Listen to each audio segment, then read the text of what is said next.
Bihar board 2027 की हिंदी परीक्षा और लक्ष्य है 80% से ज्यादा स्कोर करना।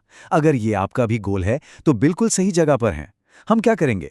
हम 2026 के पेपर को उठाएंगे, उसका पूरा विश्लेषण करेंगे और मिलकर एक ऐसी अचूक रणनीति बनाएंगे जो आपको इस लक्ष्य तक पहुंचाएगी। अब ये देखिए, ये जो स्क्रीन पर है ना, इसे सिर्फ एक पुराना क्वेश्चन पेपर समझने की गलती मत कीजिएगा।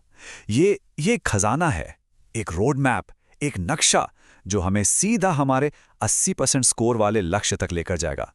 चलिए देखते हैं कि ये कैसे काम करेगा। तो हमारा प्लान बड़ा सीधा सा है। 4 स्टेप्स में हम आगे बढ़ेंगे। सबसे पहले एग्जाम के पैटर्न को समझेंगे, फिर सेक्शन ए और बी दोनों के लिए अलग अलग रणनीति पर बात करेंगे और आखिर में इन सबको मिलाकर तैयार होगा हमारा फाइनल 80% स्कोर वाला प्लान। किसी भी चीज में सफल होने का पहला नियम क्या है? पहले उसे अच्छी तरह समझ लो। तो यहां हमारा पहला काम है परीक्षा के पैटर्न को समझना। चलिए इस पूरे ब्लूप्रिंट को डिकोड करते हैं। ये देखिए, सबसे जरूरी बात यहीं पर है। पेपर को एकदम बराबर 50-50 में बांटा गया है। 50 नंबर ऑब्जेक्टिव यानी एमसीक्यू के और 50 नंबर सब्जेक्टिव यानी लिखने वाले सवालों के। मतलब साफ है, किसी भी एक हिस्से को हम कम नहीं आंक सकते। दोनों को बराबर तवज्जो देनी होगी। 50%। सोचिए, आपके आधे मार्क्स सीधे सीधे ऑब्जेक्टिव सवालों से आ रहे हैं और यही हमारा सीक्रेट वेपन है। क्यों? क्योंकि यहां अगर जवाब सही है तो पूरे नंबर मिलते हैं, एक भी नंबर कटने की गुंजाइश नहीं। ये स्कोर को तेजी से ऊपर ले जाने का सबसे बढ़िया तरीका है। तो चलिए सबसे पहले इसी सेक्शन ए पर फोकस करते हैं। यहीं पर हम आसानी से नंबर बटोर सकते हैं और अपने 80% वाले टारगेट के लिए एक मजबूत नींव तैयार कर सकते हैं। अब ये बहुत इंटरेस्टिंग है। जब हमने 2026 के 100 ऑब्जेक्टिव सवालों को एनालाइज किया तो पता चला कि उनमें से करीब 45% सवाल सीधे सीधे ग्रामर यानी व्याकरण से थे। बाकी के 55% आपकी किताब के गद्य और पद्य से। इसका सीधा सा मतलब ये है कि व्याकरण पर आपकी पकड़ उतनी ही जरूरी है जितना कि पूरा लिटरेचर पढ़ना। और व्याकरण के सवालों की सबसे अच्छी बात क्या है? ये एकदम सीधे होते हैं। उपसर्ग, प्रत्यय, पर्यायवाची। अगर आपको नियम पता है तो नंबर पक्के हैं। यहां कोई गैसवर्क नहीं चलता, सिर्फ पक्की जानकारी काम आती है। इसीलिए इस हिस्से पर महारत हासिल करना बहुत जरूरी है। ये स्लाइड इस फर्क को बहुत अच्छे से समझाती है। बाईं तरफ देखिए, सवाल नंबर 32। शब्दों के आगे जो शब्दांश लगाए जाते हैं उन्हें क्या कहते हैं? ये एक सीधा साधा नियम पर आधारित सवाल है। अब दाईं तरफ देखिए, सवाल नंबर 7। कामायनी महाकाव्य की नायिका कौन है? इसके लिए आपको किताब का फैक्ट याद होना चाहिए। दोनों में बहुत फर्क है। तो ऑब्जेक्टिव तो हो गया। अब आते हैं सेक्शन बी पर, यानी सब्जेक्टिव हिस्सा।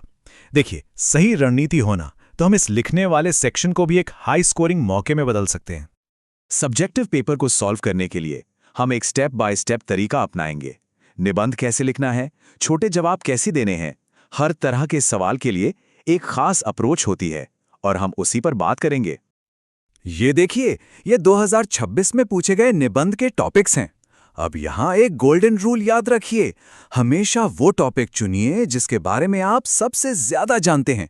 किसी मुश्किल टॉपिक पर एक औसत निबंध लिखने से लाख गुना बेहतर है कि आप किसी आसान टॉपिक पर एक शानदार निबंध लिखें। अच्छा, अब आते हैं व्याख्या वाले सवाल पर। यहां अक्सर लोग गलती कर जाते हैं। याद रखिएगा, यहां सिर्फ मतलब या अर्थ नहीं बताना है, आपको प्रसंग भी लिखना है। प्रसंग मतलब कि ये लाइनें किस पार्ट से ली गई हैं, इसके लेखक कौन है, ये बताने के बाद फिर आपको उसका अर्थ विस्तार से समझाना होता है। जरा इस सवाल पर नजर डालिए। कहती है, तुम राजा हो, मेरे मुल्क को बचाने आए हो। वजीरा के इस कथन में किसकी ओर संकेत है? यह सवाल सीधे कहानी के अंदर से पूछा गया है। यह साफ बताता है कि सिर्फ कहानी का सारांश जान लेना काफी नहीं है, आपको किरदारों और छोटी छोटी घटनाओं को भी गहराई से समझना होगा।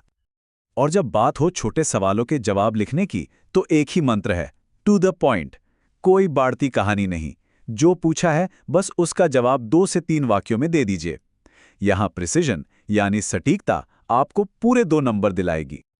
ठीक है, तो हमने सेक्शन ए और सेक्शन बी दोनों को अच्छी तरह से समझ लिया है।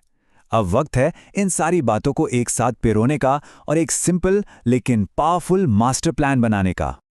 तो ये रहा हमारा 80% स्कोर वाला प्लान, सिर्फ 4 पॉइंट्स में। पहला, सेक्शन ए में 50 में से 45 प्लस का टारगेट रखिए। दूसरा, निबंध और पत्र लेखन, इनकी प्रैक्टिस पहले से ही करके रखनी है। तीसरा, छोटे जवाबों में सटीक रहना है और व्याख्या में प्रसंग लिखना कभी नहीं भूलना है। और चौथा, सबसे जरूरी, टाइम मैनेजमेंट। पहले घंटे में सेक्शन ए खत्म, फिर सेक्शन बी पर लगना है। और आखिर में एक बात, ये सारी रणनीति, ये सारा प्लान तभी काम करेगा जब तैयारी में कंसिस्टेंसी होगी, यानी निरंतरता। याद रखिए, रोज थोड़ा थोड़ा पढ़ना एक ही दिन में सब कुछ पढ़ने की कोशिश करने से हमेशा बेहतर होता है।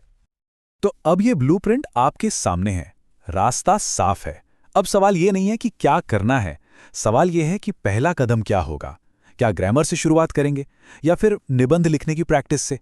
जो भी हो, तैयारी आज से ही शुरू होती है।